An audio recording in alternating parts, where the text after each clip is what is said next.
Hey guys, welcome back to another video. It's your man Jay Will. So as you can see here, LG has finally decided to grace us with this device that we've been seeing float around the internet for months now. This is the LG G7 ThinQ.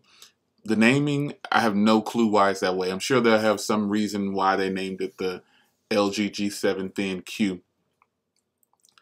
Now, let's get into this. This is just me looking at the website showing you, if you haven't heard yet, one of those breaking news. But you know, LG is saying this is kind of the complete phone compared to the LG G6, and you have to look down here. You can see compared to the LG G6. But you know, they're boasting about the new upgraded speakers. They're calling it boombox speakers.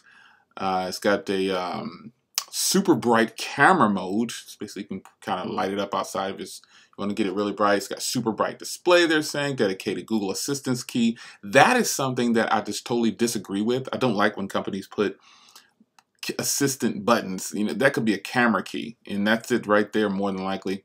Nope, it might be over here. It's either this one or this one. But nonetheless, I just think that's a horrible idea. But you know, they're going to boast about the AI for the cameras, where it can detect the scene for the person, landscape, animals, people, all kinds of things. And this is what it looks like. So, you know, you be the judge on whether you think this is a good move from LG. One of the worst parts about this phone, I would say, is that it doesn't come out until spring. And, you know, this is one of the things that companies should learn, is that if you're going to announce something, the longest you should make a customer wait is about 2 weeks. After that, customers will lose interest, and it may sell, it may do very well. But let's hope that LG brings this out at a good price. We already see how well the V30 is doing. It was really high in price. Now it's, you know, you can get that thing really affordable. I've seen the LG's the V30 sell really low. It's selling for about $600 actually right now. And you know, what's different about this phone that you're getting from the V30? I'm not saying this isn't going to be a great phone. It's just, you know, it's kind of, price point means a lot at some point, and they have to think about how they're selling and marketing this phone. Like, they dropped this bombshell on us, even though we're techies and we've been following this. The average consumer hasn't been following this, so to them this is brand new.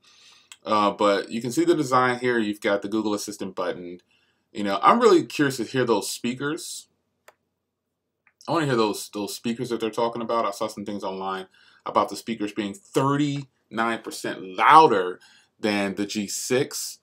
And the G6 had, if you don't know, the G6 had very good speakers. It was a bottom firing speaker, but it was really, really nice. So we'll see how that works out. But this is the registration page. I'll link this in the description, so you can go ahead and register from when you're ready to pick yours up. I do know that T-Mobile will be picking it up.